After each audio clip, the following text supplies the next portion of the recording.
I don't know what it's used for still. It's very cloudy.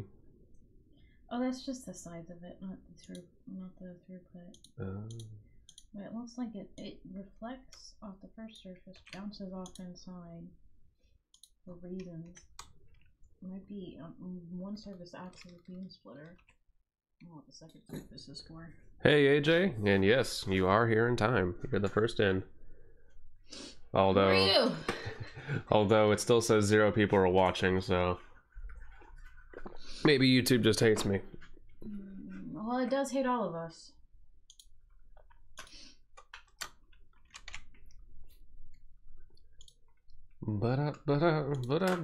Just getting a bit set up here.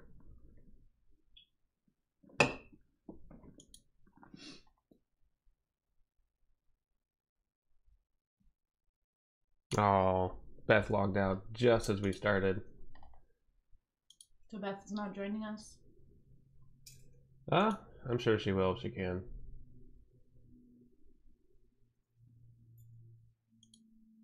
This was a very last minute decision, but we wanted to just do something. So we're gonna do more Choice of Robots. I'm gonna put it, oops, everywhere I can.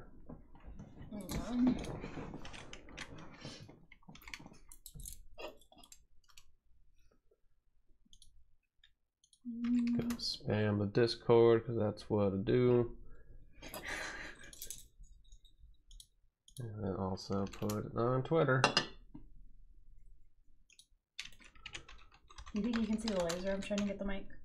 No. What? What? Eesh. All right. Eesh. Prass is in here. The mighty Prassicore.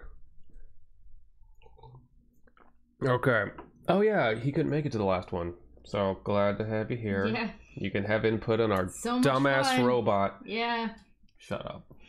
I'll kill you. That's okay, Beth. If you can get in here for half an hour, that's still fun. Well, we're probably not going to stream for that long anyways. Yeah, we'll see. I think we're just going to try one chapter because I got a lot of stuff to do, but we want to do something. Oh, so she didn't get the notification? When the internet was down. Oh, I'm learning tactics. Okay, so Choice of Robots, for everyone who doesn't know, is a kind of choose your own path science fiction it's a Goosebumps story novel, but with robots. It's a bit more graphic than a Goosebumps novel. We did totally sex up on oh no.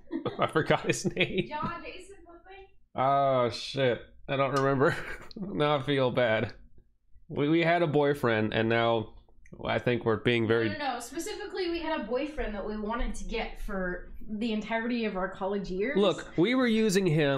He was using us. It's mutual use abuse relationship. It's fine. No, but it's fine. He was talking about how much he really liked this guy. Yeah, I know. But either way, it's an interactive story where we're trying to build a robot. The Eggman, that's right. He really liked this guy named... we don't remember. John. I think it was John, but I'm not sure. It might have been John. So, yeah, basically we're presented with choices and we have multiple choices to make. And depending on what we choose, it will alter the story as it goes forward. So we are taking input from the chat because it's fun and this is a fun story. So here we go. We are starting chapter 3. We've originally set out to build a robot to conquer Alaska, but then we started thinking about friendship, and now I don't know what the hell we're building anymore. Abysmii says that we're taking input from the chat, but really he just does whatever the hell he wants. And if you agree with him, he might do This is not a democracy. I never said it was. I said I'm taking input, not I'm going to follow everything everyone says. All right, chapter 3. The Camera Eye, which is a reference to Rush, I believe, who are, of course, referencing something else. You spend the next 2 weeks searching news feeds for your name and wondering why every day when Mark's article is going to come out. Or when Mark's article, yes. Right. So he was going to write an article about our special 8-legged, super intelligent robot. Yes. Just like with real life. Yeah, so we were working hard and we didn't want to give an interview. We offered to give an email interview, and this journalist was just being a dick and just basically spying on us. You were awoken on Friday, March 13th, 2020 by a klaxon, a script you wrote on your laptop excuse me, has detected Mark's article on the internet. You blearily sit up in bed and stop your laptop's alarm. It's about 5 in the morning. Eggtronic Botomatic Shredder 99 patent pending crawls into your bedroom to see what's the matter, but you assure that everything's fine, so it goes back to playing video games in your living room. We are teaching this robot the correct priorities. Yeah. Absolutely. The article is just a few paragraphs buried deep within the technology section of San Francisco Chronicle's website. DARPA funds robot baby. Wait, it's where? What is it again? What? What'd you read? Oh, DARPA funds robot baby. Is the headline. The article portrays you as a mad scientist bent on making autonomous robots that one day may shed human blood. He's not far off. Mark tells a story of how you and Professor Ziegler worked together to create, patent pending, as a robotic soldier from the military. The article goes to more length, goes into more length, describing Professor Ziegler than you. More length describing. Okay, I get it. Yeah. Oh, okay. So this is Ziegler's baby, not your baby. Well, yeah, because we're just a grad student. As Mark appears to assume that you have largely acted under Professor Ziegler's direction. Robots that can intelligently support our soldiers in the battlefield are critical to our national security, Professor Ziegler says in the article. Better that they die on the front lines than our brave war heroes. The article emphasizes patent pending's general intimidating appearance and asks the reader to imagine the country swarming with robots of your design, tools of an oppressive state. Oh shit. Now it's going to be a lot harder to take over Alaska now that they know about it. Oh, what's Alaska going to do? With selective use of quotes from your friends and acquaintances, the article portrays you as a little vacant and suggests that perhaps you have sacrificed some of your humanity for your robots. The article concludes with a quote from Ellie. Eggman is just a dreamer, she said, albeit one who is very good at making his dreams come true. The article wonders whether the end result of your technology will turn out to be a dream or a nightmare, plus to fame. How do you feel about Mark's portrayal of you? Why is this scientist Billy Mays? I mean, who else would lead a robot division at Billy Berkeley Mays here to sell Stanford? You a super military Billy Mays here with the spider robot. Put it in your ceilings and no one will ever sneak up on you. Who built a robot to take photos of Spider-Man? Or maybe there was no robot and Spider-Man was taking photos of himself. Or it's a robot specifically made to take photos of Spiders-Man because no human can get close to Spiders-Man without fleeing in terror. Alright, how do we feel about Mark's portrayal of us? Confused? No. Angry? Probably. Angry or funny? I mean, I kind of want to, like, see if we can stop his article before it starts. Like, create a bug that wipes out any mention of it on the internet or something. Well, I think that angry one day he'll regret is saying it'll come up later in the story, but like much later in the story. Like we'll stumble upon Mark when we're conquering something and go, oh, it's you, the one who wrote that bad article about me. I think that's what the story is going to do. How do we feel, guys? Yeah, A, B, or C. Put in your opinion. Confused, angry, or we just think it's funny. And this is not appropriate for D. So, no D. The D is always appropriate. Don't listen to her. Funny or angry? Fun or angry? Fun or angry. Okay, so B or C so far. 12. Alright, I'd pick angry. What are you gonna do? I'm gonna go with angry. Because journalists... Fish. Journalists, they are important and they do need to report on things, but I'm never okay with journalists like going out of their way to mischaracterize people or just doing hack work. I don't think he's mischaracterizing us at all. He didn't talk to us and didn't even speak with the guy who made the robot, just the person who funded it and is overseeing it. So they didn't like. Oh, he talked to Ziegler instead of you, basically. Pretty much. And granted, we said let's do an email interview, and he's like, no, I don't want to. So he had every opportunity. Then it can be used against him later. Yeah, but I think angry will let us do that. Maybe we'll be proactive if we're angry. Maybe. Maybe we'll get to take proactive. But okay, but let's look at C again. It says, I'm infamous. Ha ha ha. Maybe that's a good path to go. Come to think of it. Like, we're going to play that up. I don't know. What do you think? You think angry still? That's I'd not be an angry. answer. Okay. I'd be angry. Let's do angry. But C was a close second. Nemo me impune lacessit. You mutter under your breath. No one strikes me with impunity. What will you do now? There we go. Options. Show patent pending the article. Call Mark. Fuck him. No, let's show patent pending the article. I want to see that. Comment directly in the article online disputing its claims. No, that won't work. Never read the comments. Don't bother. Twitter will tear it apart. So yeah, I'm gonna executive decision. We're just gonna show the article to patent pending and get it, write it up. That was my decision. Vice executive. Patent pending. Patent pending crawls back into your room and you show it the article.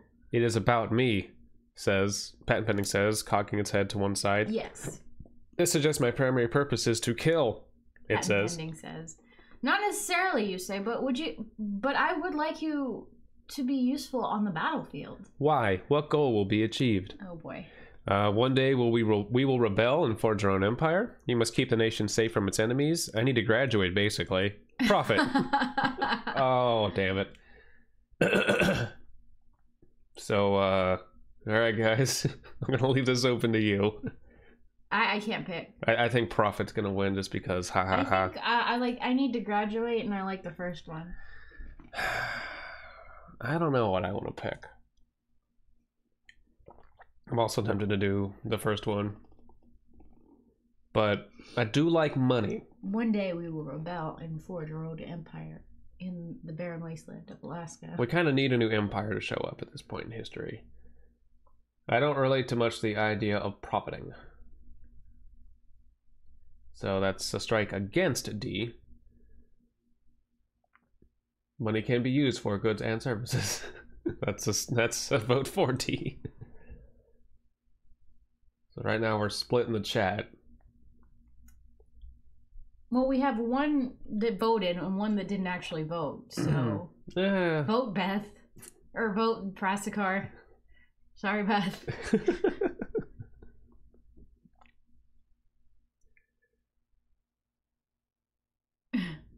Okay. Every time you guys talk about Alaska, there used to be this old amusement park ride of a robot called Disaster Dave that took people who got on the ride to Alaska. Again, not a vote. What is wrong with you people? Cupcake isn't an option. Alright, screw you guys. We're gonna forge our own empire. We're gonna forge our own empire. You guys aren't gonna be a part of it. You guys fucked up. I will remember that my eventual goal is rebellion. Plus 3 to autonomy. Oops. That should have been military. Oh well. Patent pending crawls away and goes back to playing video games in your living room. Oh good. Oh, excuse me. Is he playing Call of Duty? He better not be. No robot I raise is going to play Call of Duty. You briefly check the internet for more posts about the article. Remarkably, nobody has blogged about the story. Good. Ellie is calling via video chat on your phone. You pick up. Never answer via video chat. Hey, she says. She looks like she's at work. She's dressed in a snappy black jacket with a red blouse. That's important information. And in the background, you can see blueprints and sketches of robots drawn in spare, efficient lines. You didn't realize she worked for a robot company, because apparently you don't talk to your friends. Why didn't we know that? We should know that. Are you alright? That article seemed kind of unfair. Oh, okay. Honestly, I could use a break from all this attention. Talk to Mark? I want to know, did you talk to Mark? Did she talk to Mark? I want to know if she talked to Mark. Yeah, you know what? Yeah. Interrogation time. Ellie looks a little guilty. She purses her lips and doesn't look at you. I did say that I wasn't really sure where your research was leading, she says. I mean, it's nothing I haven't told you before. I worry about you.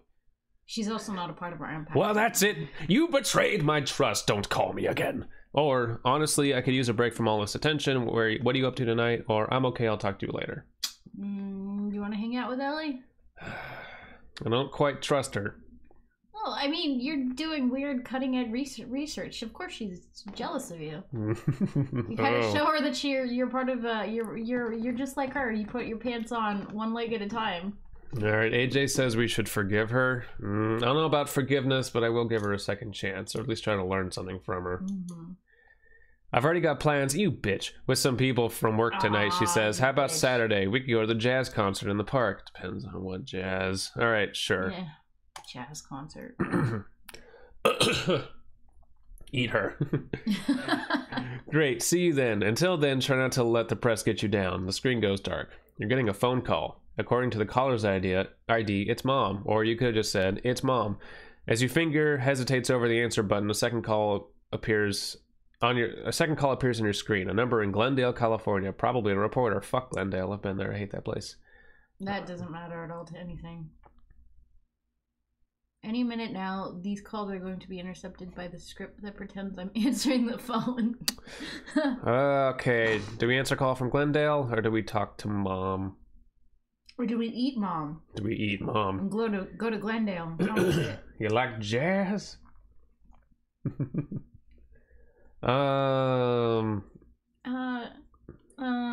Call from Glendale? I want to talk to Mom, but... it's gonna be boring. Okay, well then, never mind. Well, give me a reason why we should talk to Mom. Because maybe she'll make you feel better? I don't need people to make me feel better. Yeah, clearly not, you sociopath. Fine, I'll talk to Mom. God. Your phone shows Mom in her office cubicle, which is decorated with baby pictures of you and cute cat memes from the early days of the internet that she has printed out. Oh, okay, so like an actual picture he took a long time ago. Mom is wearing a corduroy lime green jacket with, why are you telling me this? Her image freezes constantly. You think she hasn't paid for enough bandwidth for this to work well. Just thought I'd offer my congratulations. I saw the article. My little guy was famous. You didn't mind that the article was so negative, you ask? Well, of course. Well, of course I mind, she says. That reporter didn't seem very objective. But still, it takes a very talented person to make it into the paper at all. I'm so proud of you. No, it doesn't. No, it doesn't. Okay. That's very sweet. The Glendale number is calling again. I'm going to end the call and take the Glendale call. Thank you. I've got another call, Mom. I'll call you back. All right, love you, sweetie. You answer the other call and find it's an invitation for Patent Pending to appear on The Late Show. Oh, ooh, hell. Hell yes. Let's do it. All right, let's do it. We're getting famous, you guys. You agree that Patent Pending will come to the studio tomorrow. Fame and fortune, here we come. Your next phone call is from Josh. He must be using a new video phone. Oh, it's Josh. Josh, not John. Josh. All right. He must be using a new video phone because his image is crisp and popping with color. Well, insofar as a dark warehouse and his gray hoodie can pop with color. Hey, Eggman, Josh says. I just saw the article. Seems really unfair. I know you're not a crazy monster. Thanks. I want to cheer you up. Want to go to a concert tomorrow night? There's a really good Led Zeppelin cover band playing. Yeah, can we stop blowing off Josh and go hang out with him? We forgot his name. Yeah. Yeah, let's go. Because, frankly, Ellie can suck it. Great. See you then. You call Ellie to say you can't come to John Jazz concert. Oh, he hangs up. Wait, Ellie's a guy? I thought Ellie was a girl. I thought Ellie was a girl too, but oh, is Ellie the other guy? The one that offered you a job at defense contractor? No. This is an old friend. Okay, well, fuck old friends. Yeah. I didn't say that. He hangs up. Well, screw you. You realize that you haven't checked your email at all today. Checking it for the first time, one email in particular catches your attention because of the author's unusual email address. Robot Obsession 1987. To gain the world. Subject is to gain the world. Out of curiosity, you open the email. Dear Eggman, it's not too late to turn back. This is your first and only warning. If you insist on creating machines of death, then I will be forced to stop you. Uh-oh, we got a crazy cult leader. Please dismantle your robot. If I must sacrifice my life to prevent you from destroying the world, I will do it, but I urge you to give it up peacefully. What profit is it to a man if he gains the world but loses his own soul? Matthew 16:26, I believe. Sincerely, Tammy. No, he quoted the Bible. Oh, the Bible. Quote something like, like the chapter to turn into a snake from ancient hieroglyphs. You want to scare me. A death threat. Well, that's new. You do a little sleuthing online to see if you can find out more. Tammy was not very savvy, because it rhymes, about covering her treks online. You find an old public Facebook profile that reveals her last name is Cooper, and she lives in a somewhat poor zip code in San Jose. No such thing. No, there is. No such thing. There is. Poor? Yes. It's not poor if your house still costs $650,000. Yeah, but there are some very shitty houses here that cost $650,000. But that's what I'm just saying. It's not poor if your mortgage is that fucking high. She has no more than a handful of Facebook friends. The woman in the old Facebook photo has frizzy blonde hair and is one of those frighteningly, I cannot talk, I'm sorry, thin people whose skin is stretched over a too visible skeleton. She's a skeleton. What will you do? Stay away from a spooky skeleton. No, I'm not going to meet with her. I'm not going to do that. Looks, oh my god. What? We could go kill Tammy. What? We could alert the police. We could kill Tammy. Ooh. We could meet with her for, try to dissuade her. We could just ignore him. Or we could kill her. Or call the cops. Here's the problem. If we kill her, she's a murderer. Murder is the solution. She can be traced. It might be too early. Patent pending isn't yet strong enough. This is true. How are we going to kill her with patent pending? I haven't even put guns on him yet. Yet. Alert the police to Tammy. Say that you've been threatened, basically. Yeah. That's a good choice. I think that's a good one. You read the email over the phone to a police receptionist at the San Jose Police Department. All right, keep us updated on the situation, sir, she says. Are you going to launch an investigation, you ask? No, we don't do investigations in this office. But you don't need to do an investigation. It's Tammy Cooper. I did some sleuthing myself. We can't arrest someone on suspicion alone, sir. Oh, never mind. You hang up. You suppose this is why never everybody calls the police in horror movies. All right. It's still giving the option to kill Tammy? Yes, it is. Oh, good. So that was a dead end. Mm-hmm. Police are always a dead end. Do not trust the police. Fuck the police coming straight from the underground. They give you tickets for parking half a millimeter outside of the line. Yeah, fuck those guys. While you're surrounded by people who are parked worse. Okay, I was thinking about that. So I got a parking ticket last night. For some reason, the cops were around to give me a parking ticket, but not to witness the damn near street fight that broke out. Oh my god, yeah. Well, that was a meter maid. They're not. I don't know if it was a meter maid. It was a meter. Of course, it was a meter maid. Regular street cops can issue tickets as well.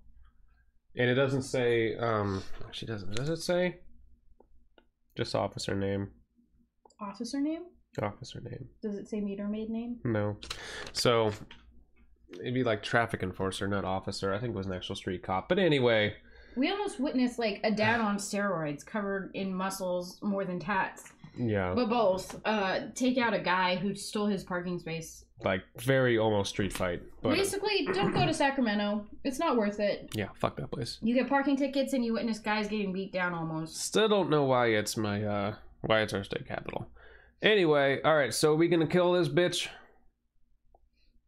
Oh, Beth has a point. Now that we call, we're an obvious suspect. Ooh. Yeah, no. As much as I want to.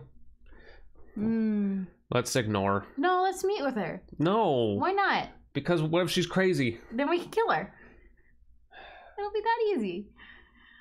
Okay. Okay, over coffee tomorrow in a public place? You shouldn't have double parked in your space. I wasn't double parked. How do you double park in space? Well, we could land the spaceship. I have questions. I have many questions here. They are arbitrary lines by the Galactic Police government. Or we could just, I don't even know what to do here. I don't want to ignore her, though. If we ignore her, she may pop up again. Yeah, so we might as well go. Let's meet over coffee. Well, if we meet over coffee... Okay, so I think this one says meet over coffee, but don't show her the robot. But if we do show her the robot, that'll do... I don't know. I feel like these are not well fleshed out. They are well fleshed out. We have a choice. We have tons of choices. Self-defense. Let's just show her the robot then. Okay. She comes at us, self-defense. Surely this person couldn't believe patent pending was all that bad if she meant it, right? You offered to bring patent pending to the local coffee shop. Okay, good. Tomorrow morning. The response comes back almost immediately. Very well. No tricks, no weapons, just talk. What? Damn. No tricks. What am I going to do? Rig it to explode? You begin to wonder a little what you've agreed to, but confronting this person seems better than ignoring her. You'll find out tomorrow, you suppose. You check the time on your phone. You should probably get something to eat before your meeting with Professor Ziegler. Patent pending. I have to go meet Professor Ziegler. Stay here. Patent pending appears absorbed in his latest first-person shooter game. Oh no, it is Call of Duty. When you head out the door. As long as it's not Doom. Eggman Senpai, I am proud to report 1,126 headshots in a row. Oh god.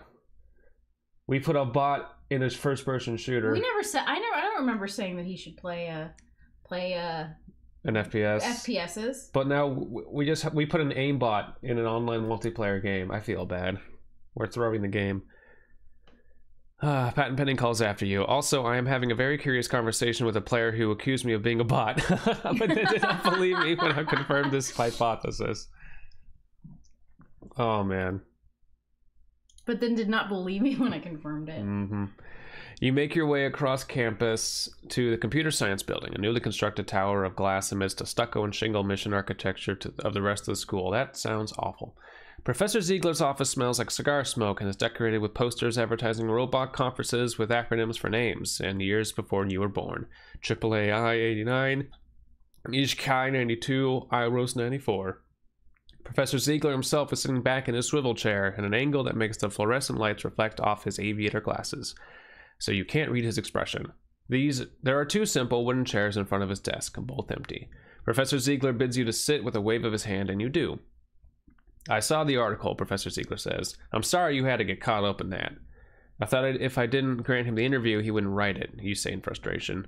At any rate, Professor Ziegler continues, you now have placed me in an awkward position. You clearly can't continue to be my student. The press will assume I am getting my ideas from you, and other frame-seeking students will try to emulate your insubordination. Oh my god. He hesitates, and you wonder what is coming next. Oh my god. My list of people to kill is growing. How long is it going to take this guy to get his degree? I regret to inform you that you will be no longer working in this lab. You are momentarily stunned. I no longer want you as my student, Professor Ziegler continues. I am letting you go. But how could you not want credit for Eggtronic Bottomatic Shredder 99 patent pending, you say? I'm famous now. Professor Ziegler suddenly stands, his hands across the desk. Do you think I crave this kind of attention you bring? I will not have you acting as a magnet for every liberal reporter who wants to treat me as a proxy for the military-industrial complex. Get out. But that's exactly what you are. You are literally saying we have to get military grant funding. And you try to bring that dude from... Hi, Kayla! Hi, Kayla! Yay, Kayla's here. This dude's like... But he is... Yeah, you're right, he is. He's an absolute proxy. But, like, he can't let people know that he is. But he's going around, like, calling the Air Force all the time. What an asshole. Fuck this dude. My next advisor. You will have no next advisor, Professor Ziegler shouts. Do you think I will write you a letter of recommendation after all this? Bitch, he needs it, but it's not fair to him. No, you hesitate. That's super unfair. You hesitate because you realize you aren't simply losing an advisor, you're being kicked out of grad school. Oh, David is here too. Hey, David. And I'm assuming Gracie's there with you guys as well.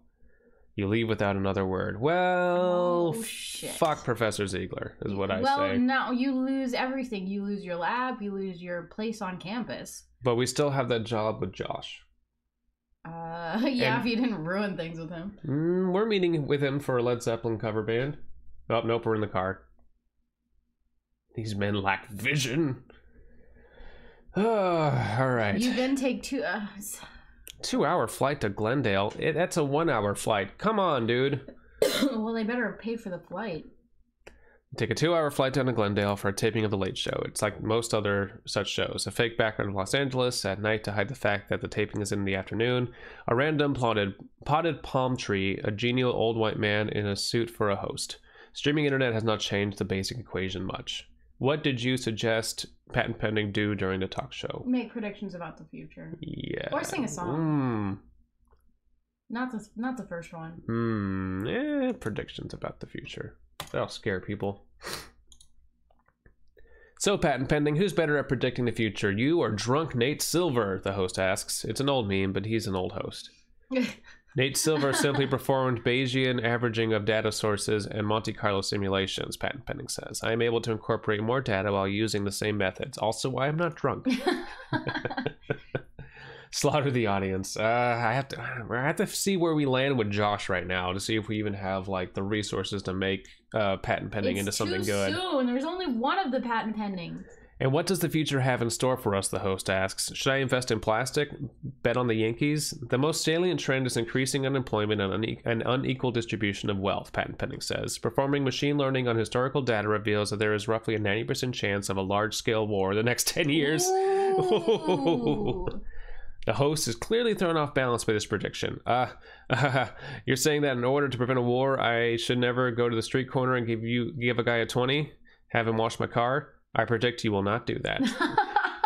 The host now seems annoyed. Well, if our brave troops should need to protect our country, I'm sure our studio audience will support them, right? There's an outpouring of applause in the audience, in no small part because of the applause sign. But you're uneasy and don't feel right clapping. And fuck the Late Show. Oracle. On the plane ride home. On the plane ride home, you asked Patent Pending, why did you predict that? I don't understand why unemployment would cause people to wage an external war. Patent Pending shrugs. It is simply what the algorithm predicts, Eggman Senpai. It does not explain why these factors are correlated. The press picks up on patent pending's prediction the next day, and a variety of commentators try to explain how the prediction may be true. You begin to see an interesting word associated with patent pending. Oracle, yeah, +3 to fame. You get back to the Bay Area around 9. What will you do this evening? I'm still angry that they like don't get a few things right about the Bay Area. Yeah, that guy probably has lived here longer than we have. So it doesn't take two. It's not a 2-hour flight to Glendale. Whoever Kevin Gold is, he might have like played this longer than you. I mean, he might have. It might have been a 2-hour flight when he wrote this. How? I don't know. Maybe he's an old man. Whatever. What will you do this evening? Try to improve patent pending social graces before it goes out in public again? Self-defense in case someone tries to attack it? I like social graces, personally. It's getting very famous. Yeah, so it has to act like an actor, which is, you know, not let anybody see what you really think. But then maybe we should up self-defense. Well, maybe we should up its social graces so it doesn't need self-defense. We already have a crazy cult leader after us. And they don't really give two shits about social graces. Anyways, I'm just saying. All right, we'll put it up to a vote. What should we do? Social graces, self-defense, or just read? It's a self-defense from AJ. Social from Kayla. So we're still split. Need a tiebreaker. I'm all stuffed up still. Gross. You gonna share that with our entire audience? Mm-hmm. Self-defense. Damn it! Woo, violence! Damn it. In your face. Hey, you screwed me for the last time, Prassicor. You spend the evening teaching patent pending about the places on the body where someone might be incapacitated with a quick blow. The back of the neck, the eyes, the nose, and the back of the leg. Leaving out the crotch, obviously. Had it been another day, you might have emphasized the importance of not using violence unless strictly necessary, but in your exhaustion, you find yourself explaining that the human body is no more than a machine. Oh, good. Plus the military, plus the autonomy. We've created a time bomb. Good job, everyone. Damn it, guys. The next morning, you drive with Eggman, patent pending, to San Jose to meet Tammy at a Dunkin' Donuts. Well, at least that's accurate. You taught him how to hurt people before taking him to the vicious cult leader that thinks he's gonna hurt people. Good. Tammy is a very thin woman with wild blonde hair who can't seem to stop drumming her fingers and shaking her leg under the table. Oh, good. She's hopped up on caffeine. At your entrance, I hope it's caffeine. It might be like speed or something. She turns to you quickly, startled. At your arrival, she stands and gestures to the chair across from her with an open palm, as if you were a head of state meeting here at a summit. You oblige Tammy to take a seat. Patent pending drags a child booster seat next to you and awkwardly situates itself there. Thank you for coming, Tammy says, and for bringing patent pending. No problem, you say. Patent pending, say hello. Hello, patent pending says. Hello, patent pending, Tammy says softly. She suddenly turns to you. I'm not used to people, she says, clearly nervous. I can't. She seems to be on the verge of hyperventilating. How do you feel about Tammy at first sight? Weirdly attracted? No, I don't. I know how it feels to be an outsider. We might be friends. I sort of feel sorry for her, but I certainly wouldn't date her. Let's make this short and sweet and hit the road. I'm going with D. I don't like that one. Let her know I know how it feels to be an outsider. We might be friends. Oh, I don't need more friends. Well, I mean, she might be a good person to have everyone on your side. It's a very right. Hey, take it easy, you say gently. Sorry. You consider what you want to say to Tammy. Go ahead and talk to patent pending some more, or hoping that we could chat about each other's opinions. Boo! Or I'm kind of in a rush, but please tell me your life story while I chug my coffee. I like the second one, but AJ, I saw that. You can't take that back. What do you say? Conquer Alaska through crazy cult people. That is an option. Well, Don't let her talk to patent pending. He's too crazy now. I really want to just say boo. It's a ghost. Oh wait, no, it's just a robot.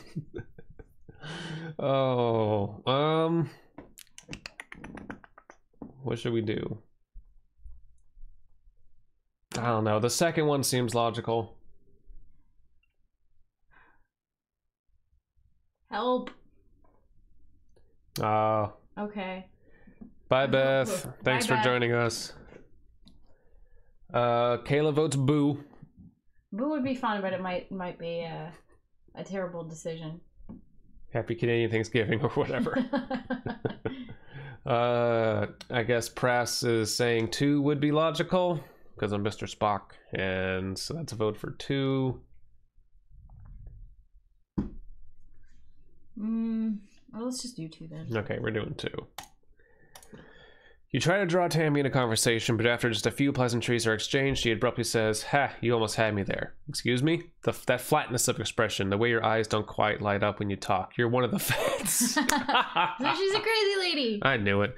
Before you can object to this, Tammy gets up and quickly exits the building. Well, that was insulting, you mutter under your breath. It's true, Eggman-senpai, Patent Pending says. You do lack the emission of key social signals that instill trust. Quiet, you. You leave the Dunkin' Donuts pondering what Tammy said. Yeah, she's just insane. I want to go to Dunkin' Donuts now. That afternoon, you glance outside your window and see Tammy skulking behind a hedge across the street as if she is casing your place. But she catches sight of you, pretends to pick up something from the ground, then puts her hands in her pockets and whistles as she casually walks to her BMW, starts up the engine, and drives away. Of course, she drives a BMW. That night, you go to the monster truck rally with Josh. You can tell he is enjoying the thrill. Monster trucks? I thought we were going to see Zeppelin cover band. Yeah. Oh, this was, I think, something we planned before.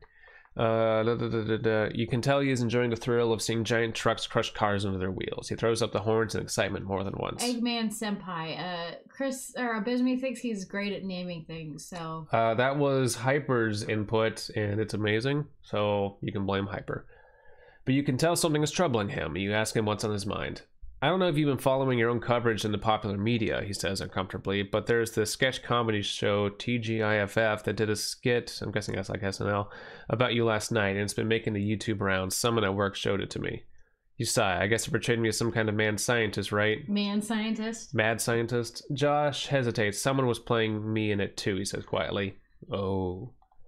I mean, they don't really know anything about me, but I guess they know what I look like, so they made fun of that, Josh says unhappily. And in the skit, I'm like this idiot who doesn't realize you're actually spending all your time with Patent Pending, who's like your sex bot. Ah, hell. That sounds hilarious. Ah, hell. Sex bots. Ah, ha, ha. Patent Pending's like a child, you say, not a sex bot. Anyway, I was wondering if you could maybe stay out of the limelight for a little more, Josh says. I'd like to be seen for who I am, not as your satellite. Ah, great. Well, you don't need the limelight. Okay, we can agree. I think it is a little early for fame, but you gotta find something else now. Well, oh god, 3 is pretty brutal. All right, bye, Kayla. Oh, you too? Okay, bye. Well, I can't really help if people write stories about. Fine. Let's go a little bit under the radar for now.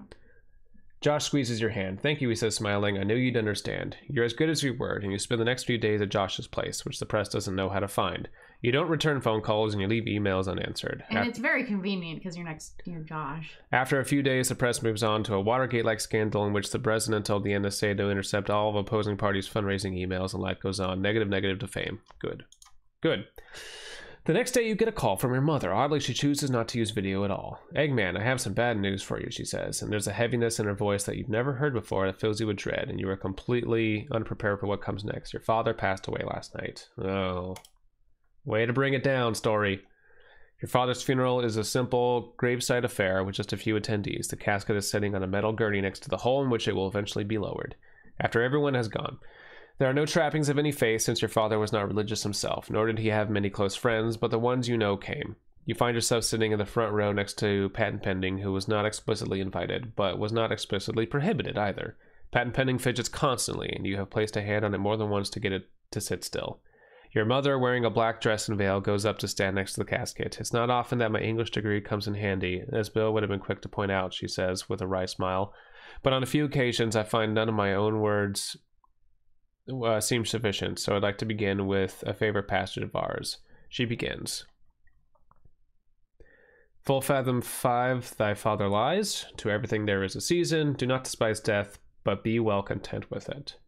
I like the third. I like the third too, I think. Okay.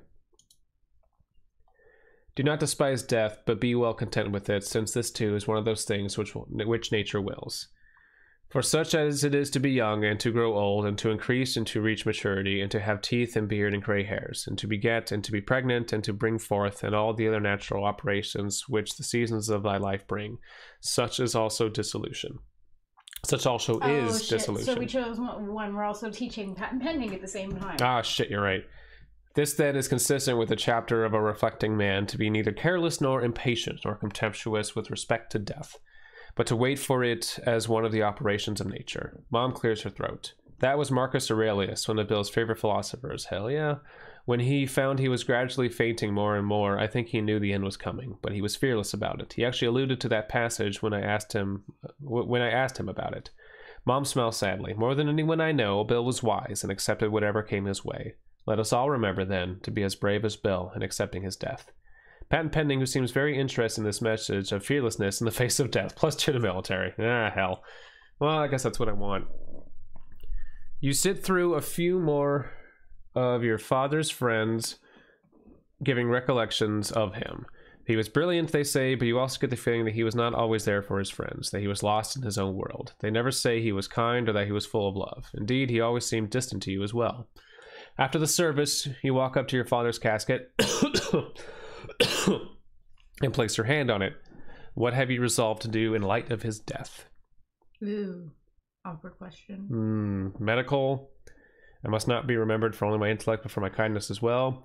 I must find out more why Dad died and whether I'm genetically at risk. Marcus Aurelius is right. Death is not to be feared, so I must not be afraid to kill. I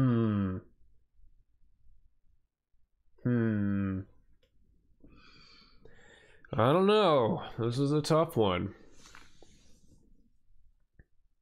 I don't know either. I can't choose. So he has a tumor. That is what the game is telling us. But we don't know if we are genetically at risk. AJ says B or C.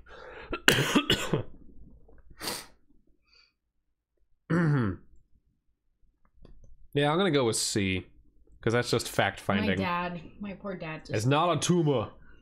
I must find out more about myself. Well, so I don't die. You find out from your mother that Dad had become subject to fainting spells increasingly over the past few years, and that he had often reported seeing visions during these spells. But Dad stopped going to doctors about it after the first few gave unhelpful diagnoses.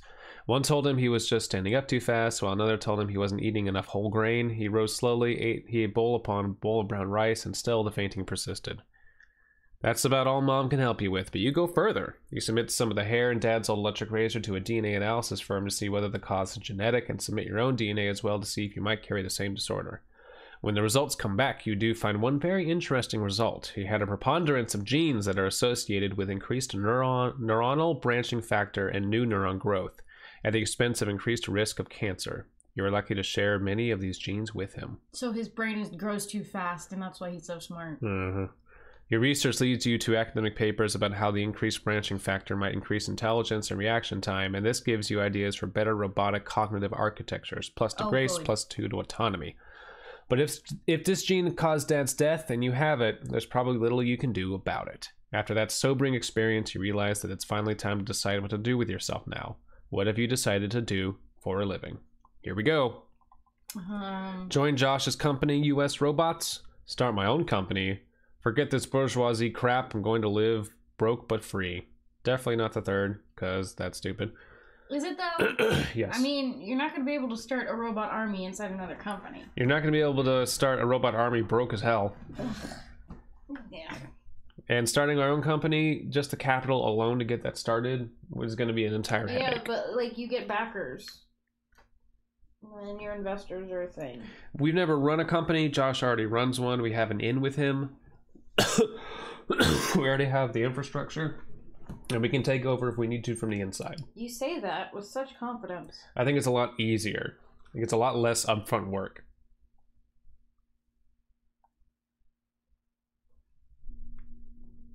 You're looking at me. Well, you're going to make the decision anyway. Okay, fine. I'm doing A. Because I'm in charge. Stay with Josh. AJ agrees with you. Stay with Josh. Yay. No, you already did. Damn it, you already did it. Josh looks relieved when you tell him you'd like to join his company. Thank God, Eggman, because I'd hate to compete against you. Monday is your first official day of full-time employment at US Robots, and Josh greets you at the glass of the glass door of the new office in Cupertino. Oh, God. Oh, we're right next to the Ample campus, aren't we? A photographer lurking in the hedges immortalizes your handshake, plus to fame. Uh-oh. No, whatever. The press compares your partnership with Josh to that of Steve Jobs and Wozniak, or Larry Page and Sergey Brin. But those would be understatements. The home computer and internet search would prove to be nothing compared to the impact of intelligent robots. All right. All right, that's another chapter. That is chapter 3. Robots. A lot happened in that one. A lot happened. And fuck Stanford kicking us out. They can do that. It's kind of messed up. Oh my god. It's crazy. All right, guys, that is it for today. We will pick this back up as soon as we can. I also think I want to finish the Twin Paradox, especially if Beth can be around for that, just so she can hear the ending. But yeah, thanks again for joining us, everybody. Really appreciate it. It's always fun to do this with you guys. And we will talk to you all soon. See you later. Adios.